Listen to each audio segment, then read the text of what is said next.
Hello and welcome to the Clinical Optometrists. Oh, no, wait, I read that wrong. Yeah. It's the Cynical Optimists, where I am Phil. And I am Nick. And this week we are feeling a bit suicidal.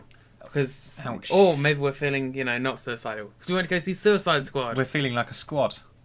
That's probably a better one to go with. There we go. We'll go with that. So we're reviewing that, because we just seem to love our DC reviews this season.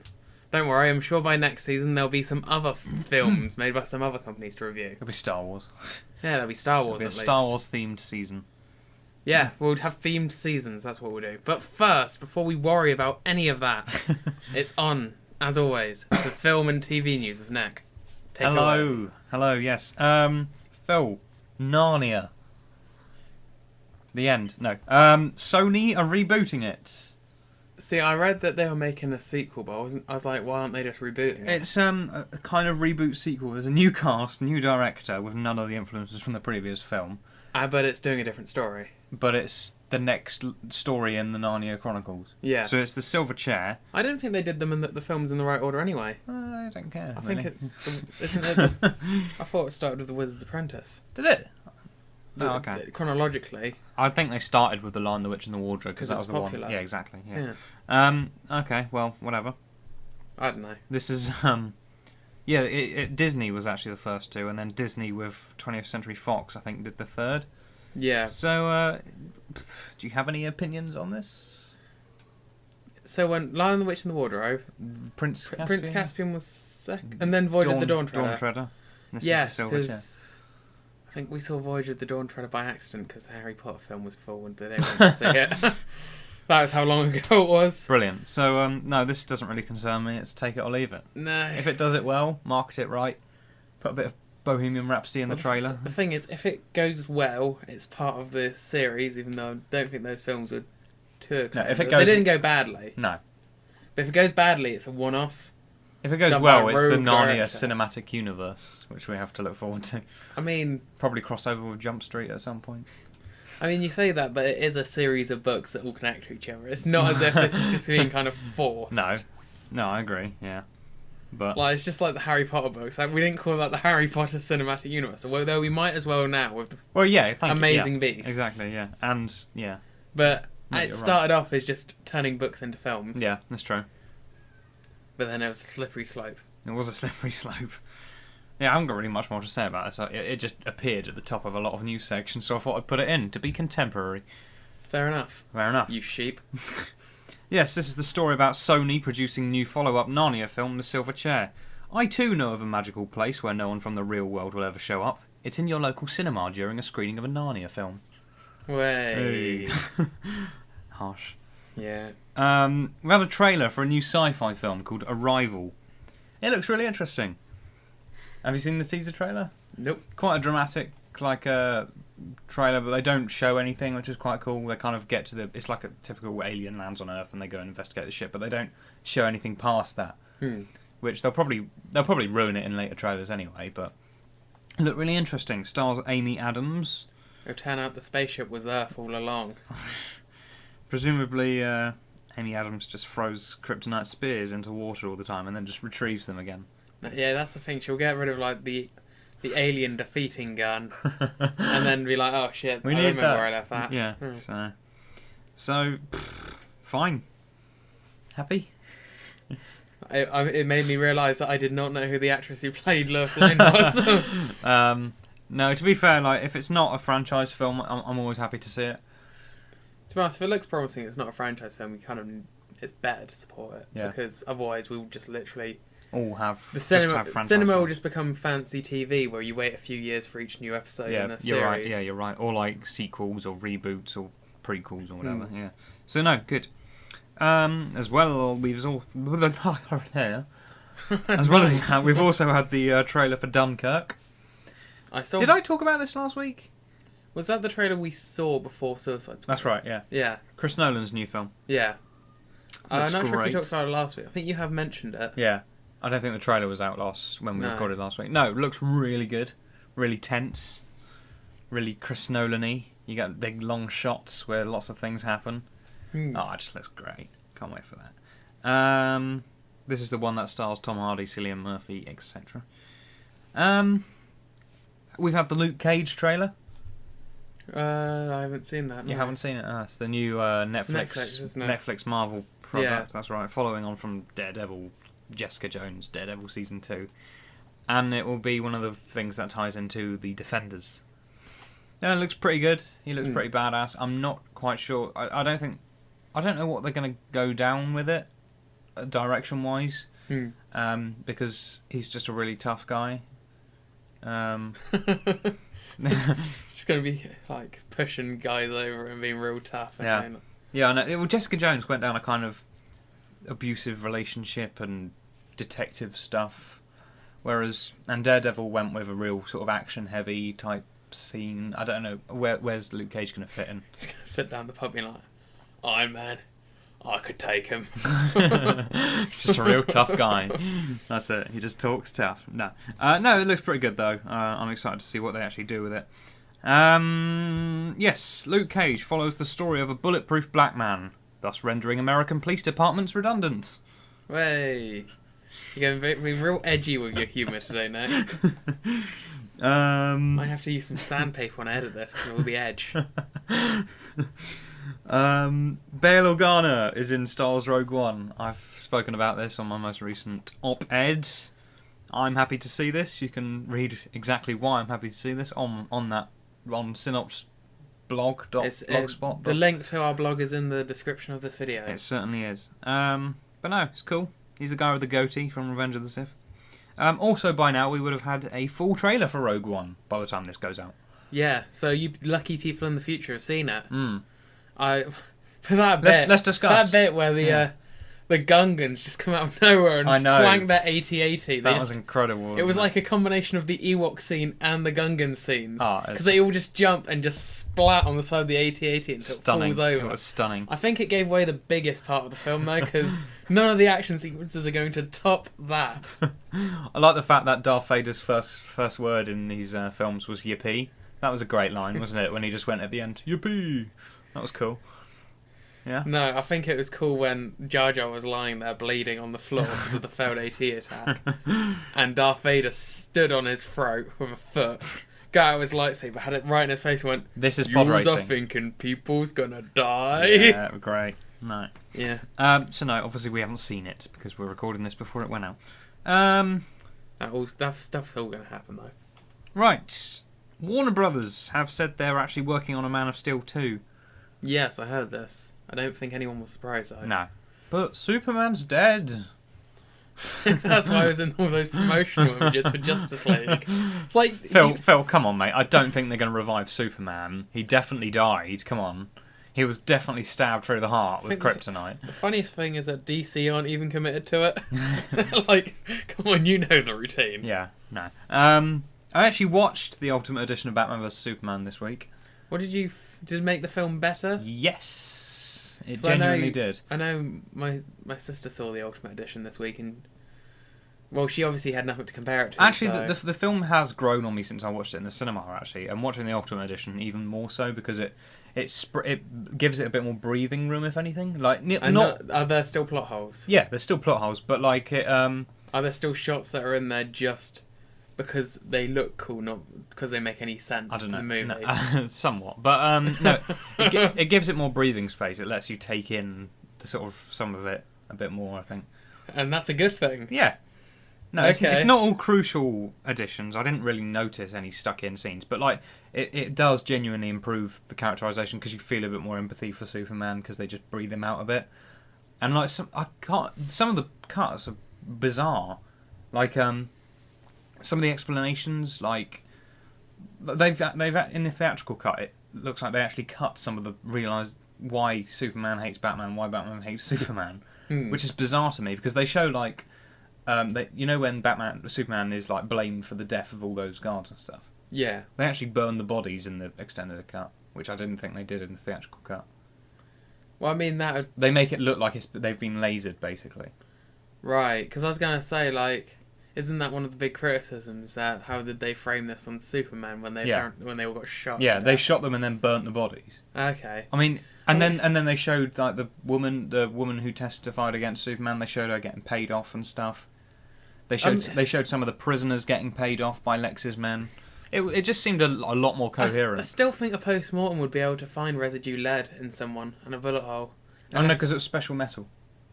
Don't forget that bit. Oh, good. I'm glad that was glad the extended edition. Does it literally pause with arrows and go, no, that's not what you think, it's not what you think? No, do you remember Lois Lane was investigating that metal? Which was right. Yeah. So. No, it does make it a lot more coherent, and I enjoyed it a lot. I still think it's a great Batman film. Just not a good Batman and Superman film. No, just a little bit messy at times. But I tell you what, it made it a lot more enjoyable. Has it raised its number rating? Because I can't remember what numbers we gave it in the first episode. I don't know. I'm going to go with... For the Ultimate Edition? Yeah, 7.5 out of 10. Oh, that's high. That is high. Because I really enjoyed it. Bear in mind... And, Phil, I'm going to go out on a limb and say I prefer it to Civil War. Bear in mind, you said if Star Wars Episode 7 had not been a Star Wars film, you'd have given that a 7. Okay, so what, if this wasn't a Batman film?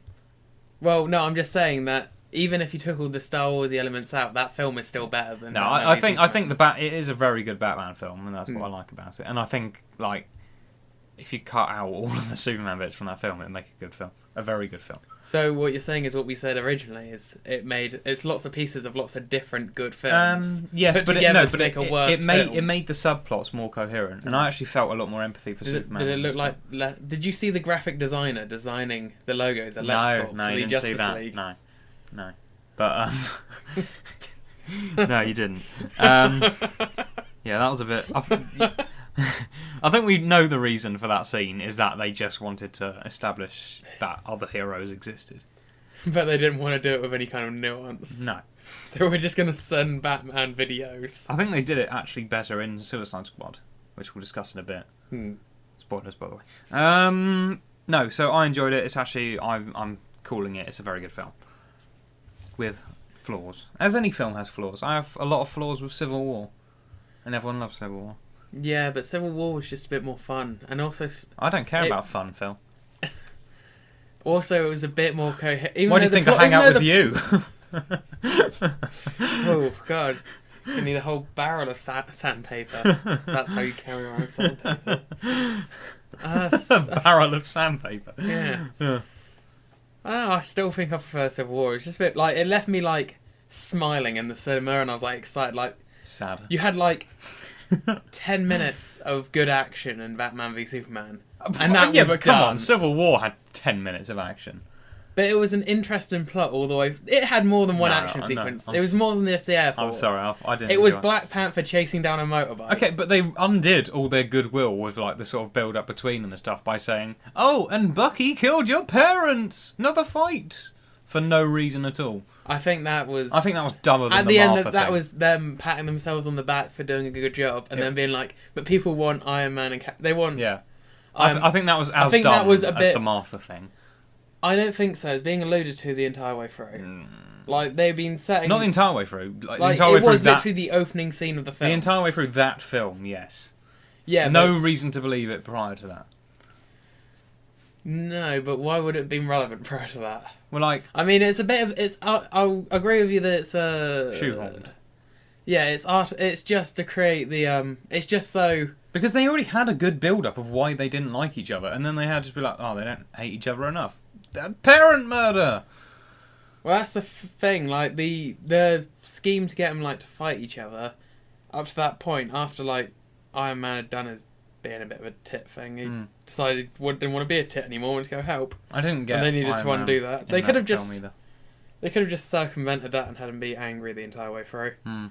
But oh, and he broke up with his girlfriend as well. Don't forget. Oh, and Peggy Carter died. Oh, they're so angsty. Oh, that's quite a nice scene. Nah, fuck it. Right. Anyway, I'm not going to talk any more about that. What am I going to talk about? Oh, not a lot of TV news this week. We've got an hour-long Simpsons episode coming.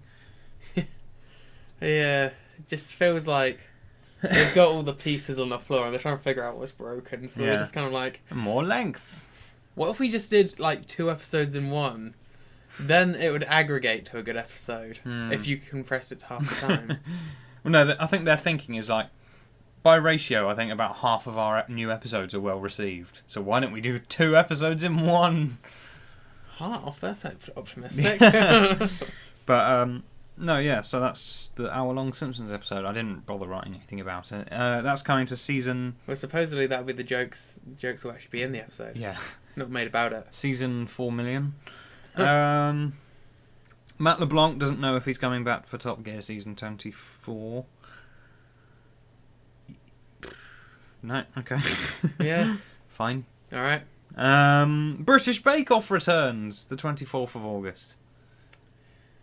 Get your soggy bottoms ready. That's literally all I know about that show. It makes puns. Well, I guess it's baking. It's very British. It's very British. Yeah. So, that's our tenuous link for today, because I'm pretty sure there's been some games about baking. Phil, take us away.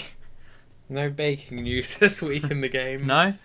No. Like Cooking Mama or whatever. There's not really been much gaming news. Baking Mama. Just 2. No Man's Sky was finally released In 3D. And it's been getting good review. It's been quite polarizing, surprisingly, but it's been one of these games that's been in development for so long that it can't possibly live up to the hype. I put too much sugar in my tea this week. Oh well, you made it yourself. Yeah, it's making up for last week's where I didn't have any sugar. I mean, can I get on with the news now? Or are we doing Nick's personal news first? So yes, No Man's Sky released. Some reviewers are tearing it down, saying that it's not what they expected. Other people are disappointed. Other people, it's exactly what they expected. It's become a space thing, isn't it? Or it's become a victim universe. of the hype train. I think people were getting. It was never going to live up to everyone's expectations because of the amount of time and development it had been through. It never could. I think it's an indie game after all. I think it's probably done quite well for an indie game. And people thought it was an MMO when it's not. I think last week I alluded it to being an MMO. It's not. Apparently, you're all in the same universe, but you can't see each other. Like it is It's a one-player survival experience. So it's not an MMO. No. But do you need internet? I don't know because I reckon you probably do because you can get you discover planets and name them. You can travel to planets other people are named. So you're going around the same worlds. You're just not together. Oh. Like two streamers found this out by meeting up at a planet and just being like staring at each other through the stream. Right. Obviously, it was just blank. So it's like being in an Apple store. I don't... Where no one sort of notices you. I wasn't sure where you're going with that. Just No, there's no. Do you go into two? Do you say to someone, "I'm going to meet you at the Apple store"? You walk in, you're both in there, but neither of you can see each other. You're just in someone else's territory, and they don't acknowledge you or can't see you. So they're too interested on playing on their iPads. All right, fine. I'll ditch that metaphor. No, I'll ditch the metaphor there. No, you're on fire this week. Yeah, so that's No Man's Sky. That's released. Anyway, next news. Are you aware of the Rocket Leagues? Yes. With the rocket-powered battle cars? Played it. Are you aware of the free DLCs that there have been? We've had the Batman one. There was a Batmobile one, wasn't there? I'm not sure if that was a free one or that would have been a paid one. Oh. Because that would have just been a car, because I know you can get the DeLorean as well. Oh. But I'm talking about the game modes. Oh, right, no. So obviously you had the Ice Day, which was the hockey. Nice. So it was like replace the ball with a puck and it was ice. Oh, yeah, no, yeah. I thought that was just like an option. I thought we could do that anyway. No, that's free DLC. Is it? Yeah. Are you sure? It was released at Christmas. Oh, okay. And then they did Hoops, which was basketball. Huh.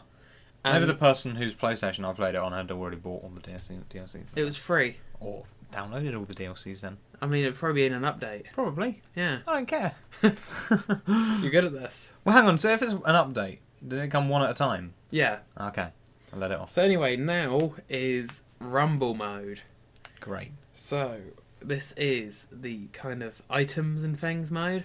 So what items are they going to be in Rocket League now that make it crazy and wacky? Mushrooms. That make you grow bigger. No. If you say banana skins, I'm going to kick you. Little bullet power-ups. Nah, go on. No, you've got the boot, which Right. kicks an opponent's car. Great. You've got the freezer, which freezes the ball in place in the air. Great. You've got the haymaker, which is a punching glove. Great. You've got the spike, which are like spikes on your car. The ball lands and it sticks to you. Great. The tornado sweep up the board on opposing cars, like a big old cloud. Great. The magnetizer, which attracts the ball to your car. Great. So yeah, it's basically just items. Is that going to make it crazier for you? Fine. Well, I don't have it. I just played it on someone else's console. So yeah, I'm sure it will make it crazier for when I go and play on that person's console again. Haha. I'm so glad you're up to date with modern gaming. That's it. Makes these conversations so easy. We've had the console discussion. That was like 2 episodes of Phill. That was 2. That was 2 episodes of Phill ago. See, I mixed up cloud and car. That's a bit understandable. You mixed up Phill and Go. No, it was Phill and Go sounds like a breakfast cereal. Continue. Anyway, this is the news that popular game Rocket League is getting a brand new Rumble mode. The boot, the disruptor, the grappling hook. These are just some of the items that your ultra-competitive friend won't want to play with. As the old saying goes, no items, Octane only, Urban Central. Do you not get that? No. It's from the old Smash meme. No, why do you waste these jokes? No on items, Fox only, Final Destination. See, I kept my jokes quite general. Everyone can laugh at that. Even the Narnia producers can laugh at my Narnia joke. No. It's more of like a laugh through tears, that joke. I keep them general most weeks, but this week there really was not enough news to do a general joke about. Well. And I refused to go mean. There were several weeks where I could have gone mean. There's plenty of Sonic news, I'll have you know. Nah, always go mean. # always go mean. Anyway, so there is a fan remake of Metroid 2. Great. Obviously, that has already been up and been taken down again by Nintendo for a DMCA notice. Brilliant. But the fan is going to continue it in private. Great. Well, just for him? I assume so. I'm guessing it'll get some kind of leak at some point, you know, inverted commas leak. Somewhere secret. That only the cool kids know about. But yes, the people who had a go at it said it was quite good. And then Nintendo said, it's rubbish. yeah, we agree. Take it down. Great. Yeah. Talking about remakes, did you see the news about that fan-made Pokemon game? No. It was called Pokemon Uranium Edition. And apparently it's about trying to stop a nuclear apocalypse in Pokemon. Brilliant. And it has the new type of radioactive Pokemon. Great. Which are like anti-types. And yeah, that has been released. Fine. So yeah, you could play a brand new Pokemon adventure. It's called the Tandor region, I think. Tandor. I'm guessing after Tandoori curry. Right. Yeah. Is it? I don't know. Sure. What are the regions in Pokemon actually named after? Well, are they actually any kind of naming convention? Alola on the newest one, haven't they? Yeah. And then, I don't know.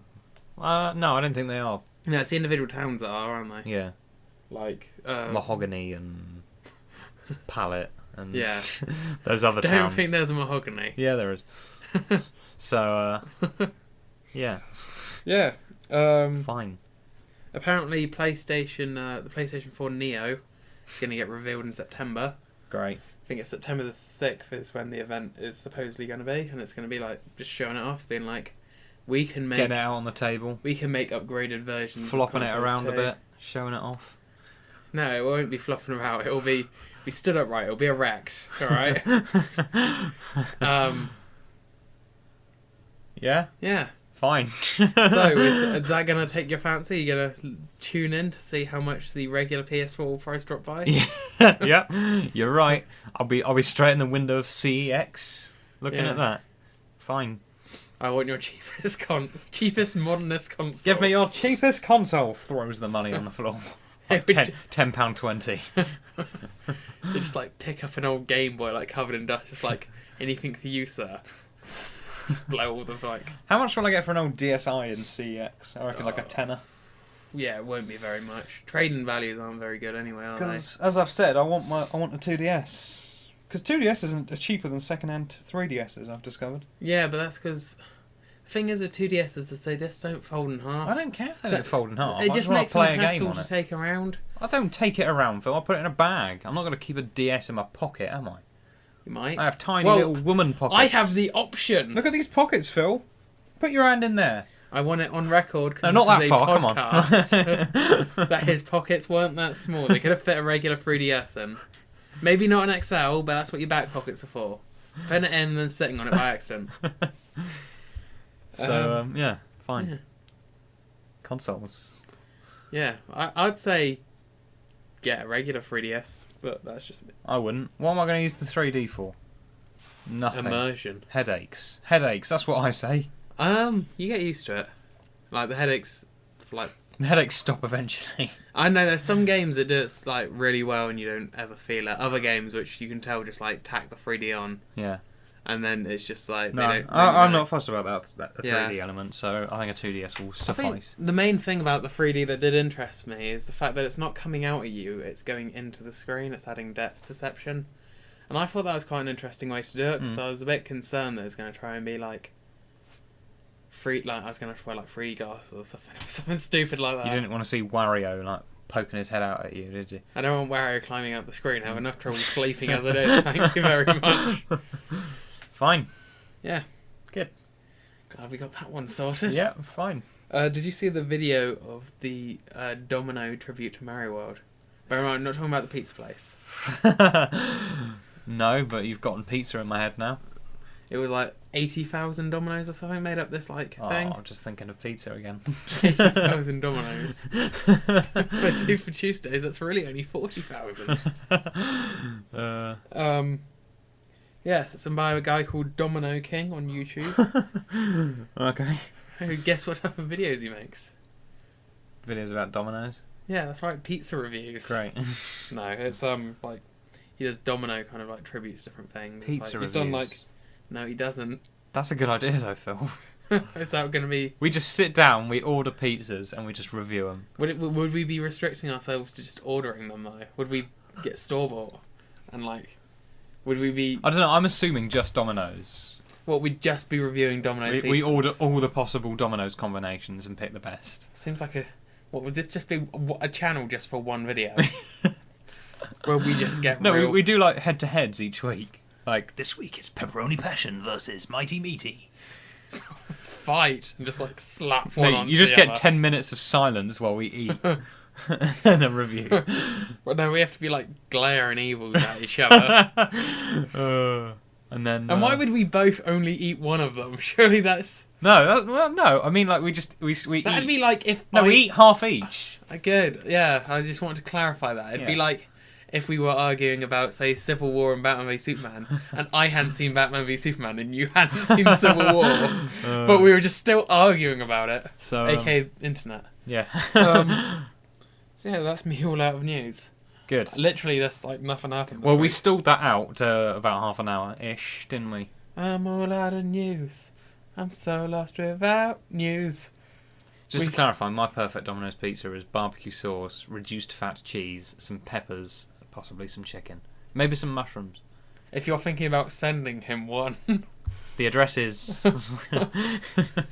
Send him a message on Twitter saying, Nick, I'd like to buy you a Domino's. If you're a big enough fan, like the guy who commented on one of our videos the other day, if you're still listening, then tweet us at Cynopt Podcast. You're getting good at this. Yeah, and then tweet that you'd like to buy me a pizza. Then private message, no, don't send me your details.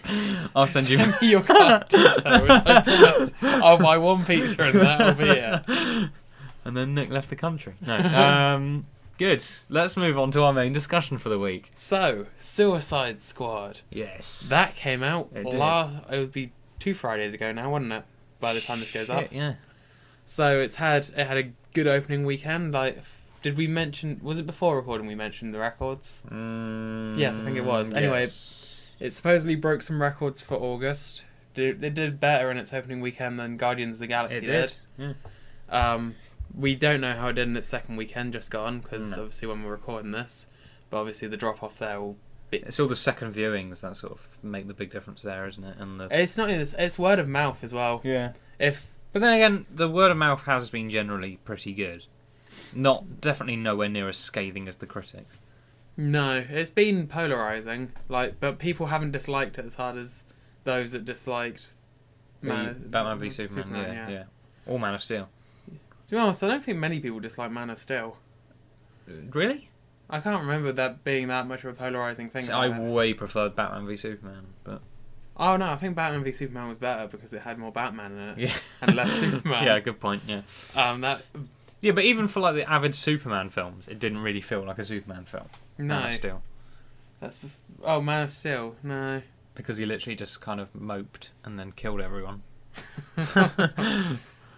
I mean that is. Anyway, we're not reviewing that. We're not We've reviewing. already reviewed that. We have. You can go and watch that on last year's podcasts. Yeah, it was our mid-season when we took a mid-season break. We did a review of Man of Steel because we're never really off work. No, apart from those like months where we don't. Yeah, that 9 months of the year period where we did nothing. So anyway, we're avoiding the topic Suicide Squad. So it's a tough place to. I think. Are we going spoilers off the bat or spoilers off the bat? So if you haven't seen it, the bat. Actually, we'll just give a general rundown then. Sure. If you haven't seen it, it was good, but it was nowhere near as good as it could have been. That's my opinion. Mm. So watch it for yourself, get your own opinion, then come back here and watch the rest of the review because we'll be doing spoilers from 5, 4, 3, 2, 1. Can you believe that Captain Boomerang had that gay love affair with Deadshot? That wasn't really a spoiler. Get out if you haven't seen it. No, it did happen. Anyway, it's the sequel. You have to save something for it.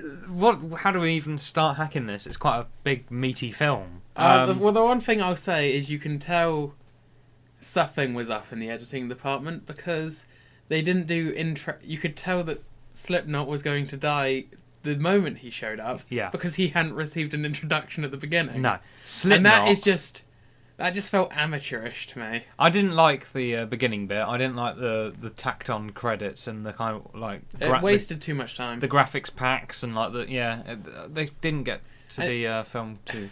Yeah, it feels like they wanted. They felt like it was a good idea, but then halfway through editing, they realised they didn't really have enough to do it for all the members. So very quickly off the bat, you could tell who the main characters were and who were just there as set dressing. That entire first act was kind of like, I don't know if I'd pick up on it if I didn't know that there was some involvement from the trailer company, but like the first act was all quips, music, and like graphics, and it felt like a trailer. I'm not gonna lie. Yeah. And in fact, I mean, the second half of the film got a bit more focused, or the last few acts of the film got a bit more focused. But no, that beginning bit was really distracting for me. Yeah. Should we run through the squad one at a time? Right. So Deadshot. No, I want to talk Slipknot first. Slipknot. Slipknot was so funny. Yeah. It was that one scene he had where he punched that guy. He didn't get a graphics card to start off with, a graphics title card to start off with. He stepped out of a car and punched a woman for no reason, right? And then, no graphics title. His power was just ropes, right? And then his head blew off. Metahuman. Yeah, and then his head blew off. Like, what a character. No, it was just. I really feel sorry for the guy who was actually like, oh, sweet, I got a gig in the Suicide Squad. But the thing is, like, have you ever seen Assault on Arkham? No, I nearly bought it today actually in HMV. That's the Suicide Squad, but a different squad, isn't it? Yeah, but one of the characters in that literally gets brought in to kill, to show that they have. Yeah, and they go, "Oh, this isn't real," and they walk off, and their head explodes. Well, I know they did. But in that's very much they just gather them all. You haven't really had much introduction to any of them. No, in the comics, Boomerang actually wanted to test it. He was actually quite smart and wanted to test it, so he told Slipknot, "Hey, we should make a break for it." And that, like, in order to know whether they're real or not, because then he kind of says like, "Oh, I guess they were real." Yeah. Whereas in this, he was literally about to run off with him, wasn't he? Yeah. Yeah. So does that bring us on to what Captain Boomerang? Captain Boomerang. The Aussie with the unicorn, and that's all his character is. So go away. No, I liked him. Comic relief. But he didn't really do much. He made me laugh. I liked the bit where Rick Flag was like, "All right, you're free to go," and then he just walked off. I think that he genuinely should have left at that point. Well, he just disappeared. Yeah, I think that should have been his ending in that film. That would have been ballsy if they totally just. It would have been very representative of what the Suicide Squad really are, which is just a bunch of villains. Exactly, yeah. So as soon as he gets told he's off the hook, he genuinely just fucks up. Yeah, I'd love that if they actually rolled with that rather than just made the joke and then he comes back for some reason. Then he just kind of wanders back in like, I don't know where I am. No, I know. I don't want to get lost. I'd rather he disappeared. No, not that I dislike the character, but just like I feel that would have been more his character. It would have been very it very much reinforced the fact that these villains don't really give a shit. Yeah. Because well, we'll talk about stuff like that later on. Who's the next character? Killer Croc? Killer Croc, Hulk, or Drax, basically, wasn't he? Scaly Hulk. And Drax from Guardians of the Galaxy. Yeah. Bit of just a bit of humour, I guess. Yeah, he doesn't really do too much until the last bit of the last act. He's just a bit of a brute, really, isn't he? Yeah.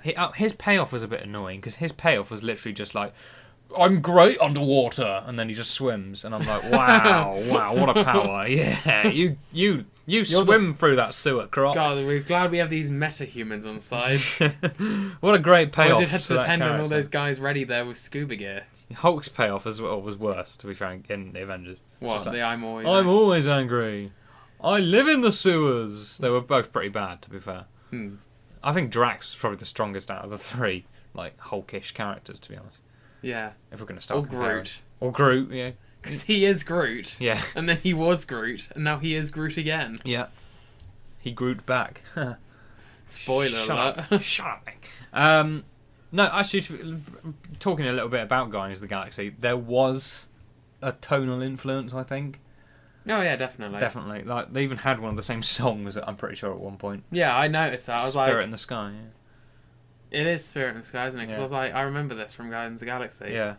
And I feel the music... Guardians of the Galaxy was designed around the music, whereas I think the music was added later. The music was well tacked on Suicide Squad. In fact, it was borderline distracting for me. Yeah. And then, I think it's after the first act, they just kind of forget about it until the end. Yeah, and then Bohemian Rhapsody, obviously. Yeah, they start with like trying to keep it cool, like pleased to meet you as Amanda Waller walks in. And I'm like, this wasn't part of the original edit, was it? Yeah, and then they get to the actual meat of the story, and then they go, yeah, we hired that composer. Yeah, I don't think you should. Yeah, you're right. They're like, oh yeah, we paid this guy like £300,000. We've already got to use this soundtrack. Yeah. Who was it? It was Michael Price. He did Sherlock. He's quite well renowned.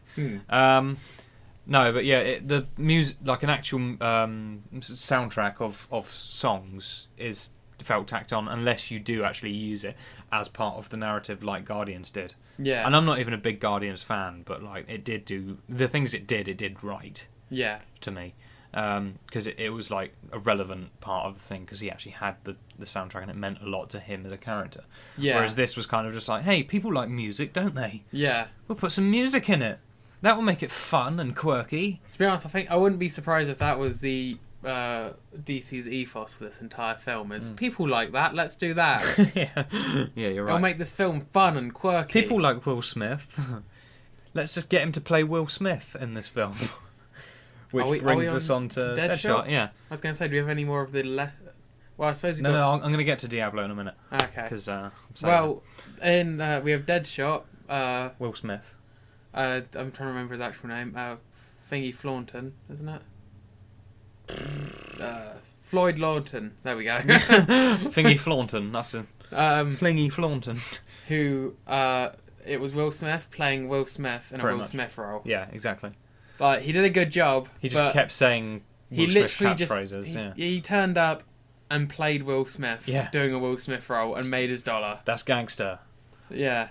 That is a mean lady. That's gangster again. You jokers must be crazy. I thought he did a good job, but at the same time, he didn't really do anything like out of his wheelhouse. No, not at all. Yeah. The daughter stuff. I think the daughter stuff happens. I think possibly I would have liked it more if I hadn't seen it done so much better in Arrow. The daughter stuff. Yeah, because Deadshot appears in Arrow, and they actually have an episode where because they usually do flashbacks to Oliver Queen's past. Huh. But there's one of them that does flashbacks to his past. Right.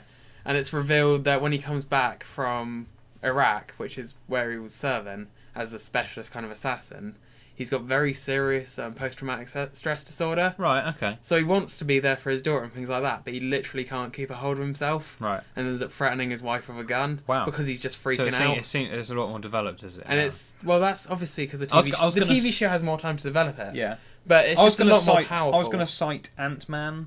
Like, I think they did that kind of thing in Ant-Man as well, which I quite enjoyed. Which one? He had like a daughter who he was. Oh trying yeah, to to be honest, like the kind of heist movie format. This obviously we'll get onto more of the movie as a whole later, but I think that possibly would suit Suicide Squad more. Like a yes, heist. you're right. Yeah, definitely. In fact, yeah, that's that would have suited it very well because it's actually similar-ish in plot to Ant-Man. You've got like a guy in a prison who's asked to do sort of like the one more job. I don't know. It's I don't know. It's I know we'll get onto that later, but I think like you say, like Ant-Man, you could like he was going and visiting his door, and obviously there's more circumstance. You just got like a handful of scenes. Obviously the movie was a bit rushed for time with so many main characters. yeah. But literally you just got to see him as like he has a daughter. He obviously cares for her. He does not shoot Batman because his daughter is in the way. Yeah. That is it.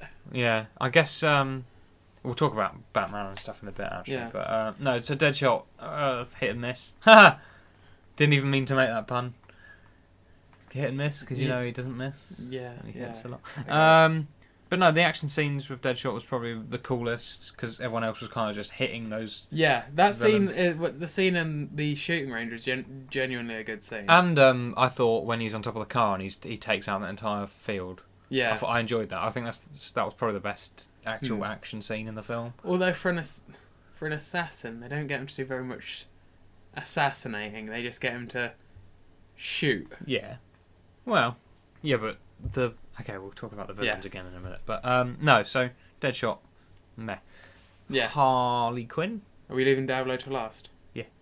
And it's just Diablo left after Harley Quinn, isn't it? Apart from Joker. Who's not in the squad?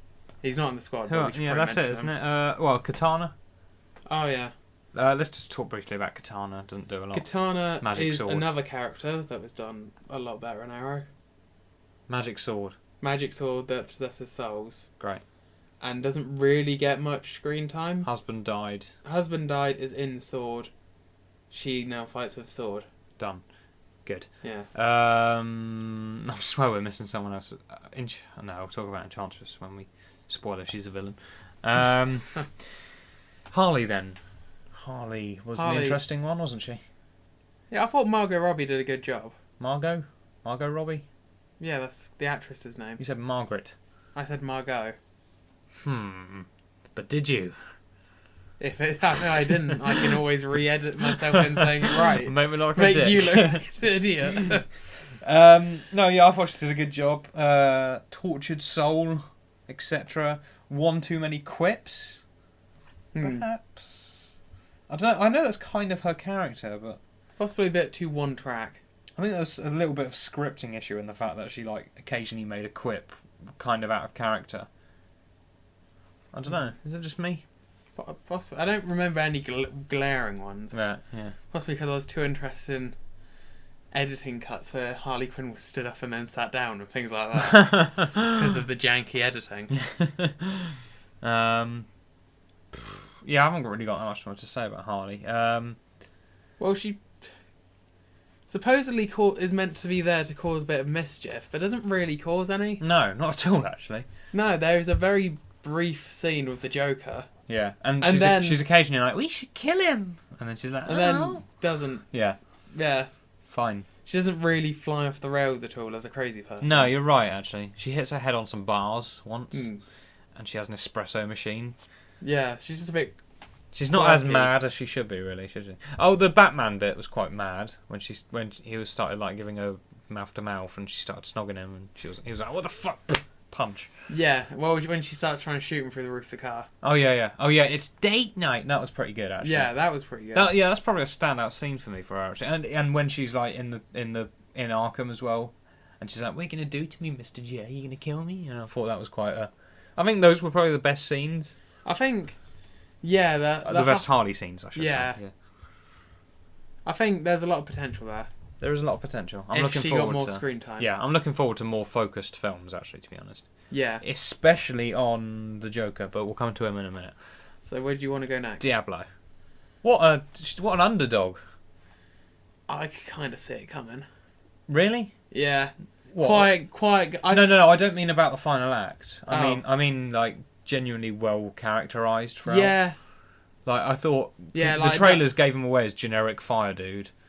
Yeah. But he actually had quite an interesting... They managed to tell quite a bit of his story with very little screen time. They probably did better than they did with most others. Yeah, I think you're right, yeah. And... Because there was really not much to him, is that he got a bit cocky with his fire powers, then he got... He's a good actor, actually, because he complacent, really did look upset when he was in that prison. He kind of really did look like he was guilty, and he felt guilty about what he'd done and stuff, and I really like where they went with his character.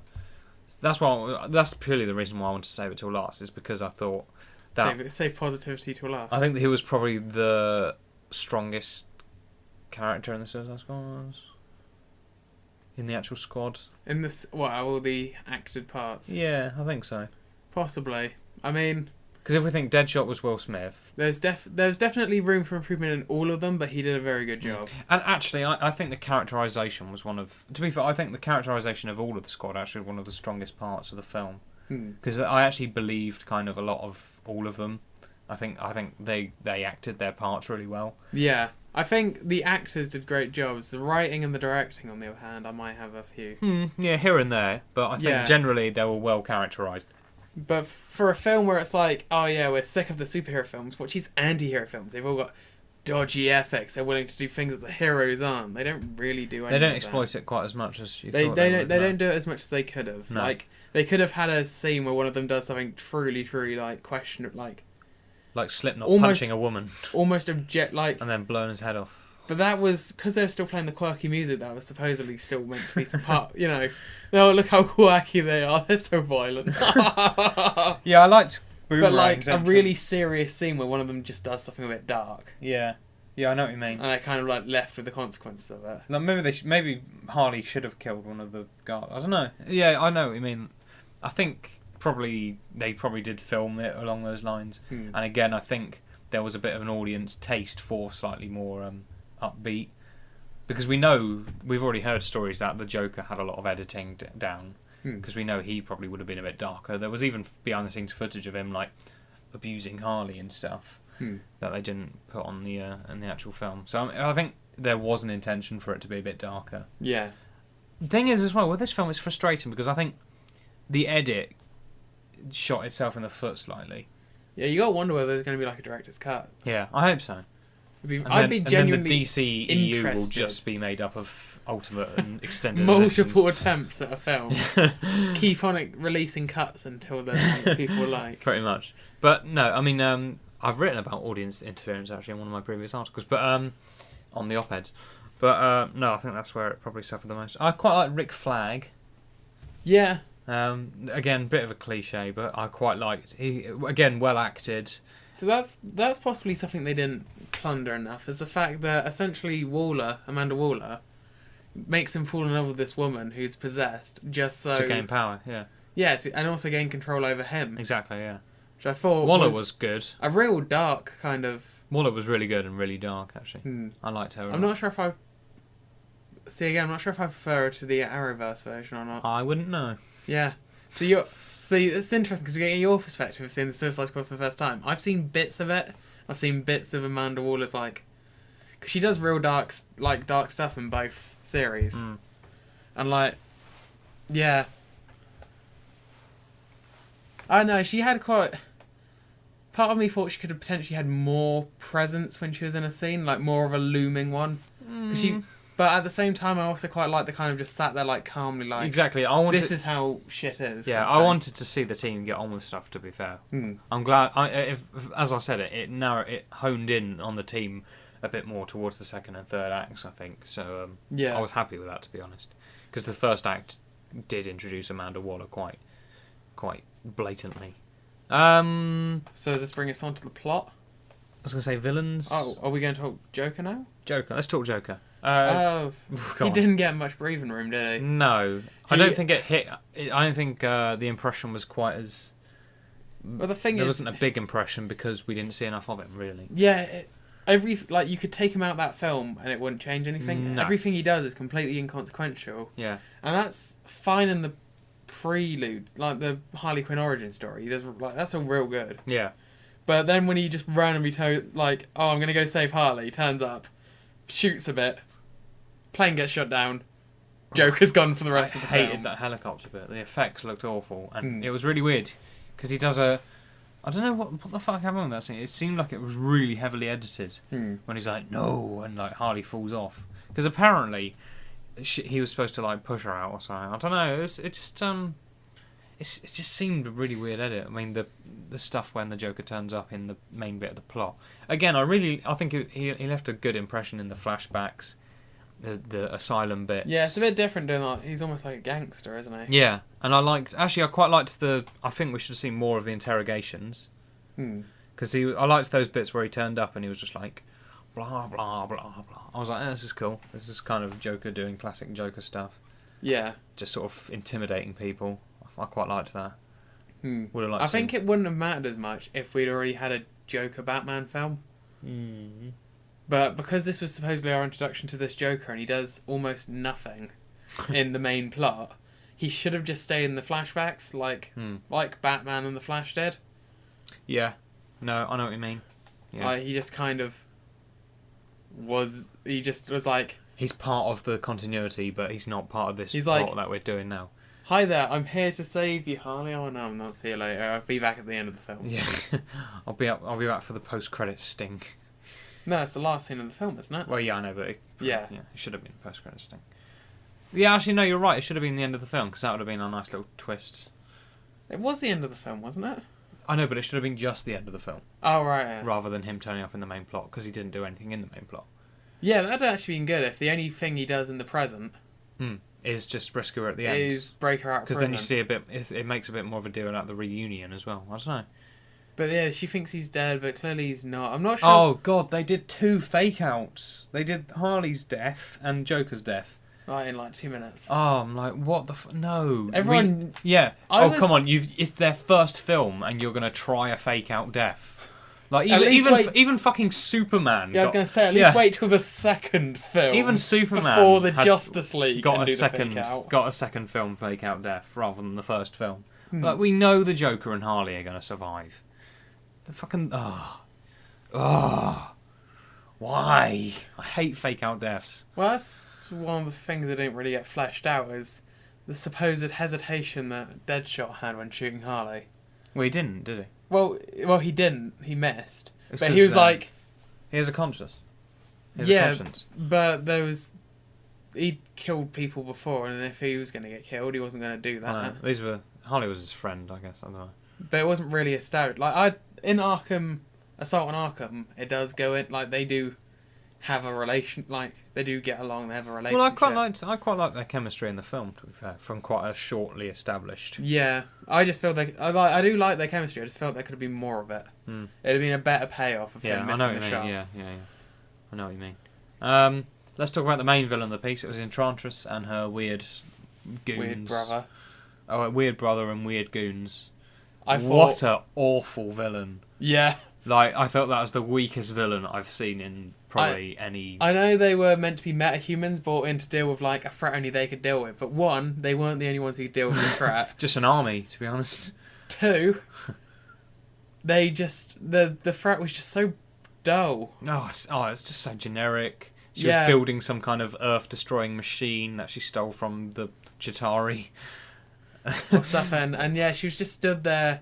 making out of people to make them villains, and just basically stood there doing a dance in front of the lightning the entire film. And like her goons were so generic and died so easily. They're just all block coloured faces. Yeah, and, like, I hated the action scenes because it was just them swinging at them in slow motion, and there was no threat. That's the thing. I at no point thought that the Suicide Squad could not handle this very easily. Apart from Captain Boomerang, who's already had his head blown off. Slipknot. Oh, sorry, Slipknot. Yeah, you're right. Sorry. Don't you go dissing my boy Captain Boomerang? He had some boomerangs. Like, that was his action scenes. Yeah. Fine. I hated the main villain. I know that they are villains and that they don't need a great villain to deal with because they're villains, but fucking hell, that was awful. I think it would have been better if it was like it wasn't something metaphysical like magic. Yeah. I felt it'd been better if it was like I said, a heist mission. Yeah. So you've got one of them in there undercover, like Harley's about to ruin the entire thing because she can't keep a lid on things. You've got Deadshot out the window lining up a shot. Like, you've actually got them having to work together, and it's all kind of more nuanced. And this was just literally, yeah, we need you guys to run in there, beat up some dudes. Grab Amanda. Then we'll go inside a building and pick up Amanda. Then you'll beat up some dudes. Then we'll go to the pub because you'll be a bit sad about all the dudes. About Rick Flag. About Rick Flag and the head exploding thing. We're sorry about that. Yeah. And then we'll go to the train station and blow up some dudes. Yeah. And then you'll go back to prison. Fine. Yep. Poor villain. Have we covered it? What? The film. What have we not talked about? Well, we haven't talked about because we've kind of done the plot. Like, the plot is basically like I just said. It's essentially, the one thing that disappointed me about the plot is there was no point where they actually really fail. No. They just kind of have a little squabble, then go on a bit more. Like, I was real surprised. Actually, the head exploding scene was kind of good in some ways. I wouldn't have minded a bit more deviantness along the way, as you said earlier. Actually, a bit more kookiness along the way, rather than them just kind of going, "Hey, and a bit why more are you doing that?" Moral ambiguity. And it would have been nice to have a scene where they actually, like, somebody really got themselves, like, done in badly. Yeah. Like, villains actually, like, because the only reason they protect Rick Flag at the end of the day is because he'll have their heads all blown up. But if, like, one of them goes off and then gets themselves, like, beaten up because they've straggled off and they don't want to join in the team effort because they're a villain, and then that kind of gets them all to, like, bring their act together. Like, there's nothing like that. These villains, who are purely villains, probably because they're a bit dark, a bit morally ambiguous, they're like, yeah, you're my teammate now. And they were like... Buddies. There isn't that much conflict in the team. No, you're right. Like, there's a little bit, but it's very quickly resolved. No, you're right. And I think that's it had a lot of potential, thing. that film, and it was quite a pretty film as well. Like, good director's vision. He knew what he wanted. Well, before it reached the editing suite. I liked it. Yeah, it was by no means bad. It was a good action film. We're only picking it to parts because we're obviously quite heavily interested in what DC do with their universe, and well, this was meant to be the saviour, wasn't it? No, well, it wasn't from the start, was it? I think the reason, possibly one of the reasons for the edits, was because Batman v Superman didn't do quite what they wanted to do. And to be honest, I think I preferred Batman v Superman to Suicide Squad. Yeah, I'd give Suicide Squad a 6 out of 10.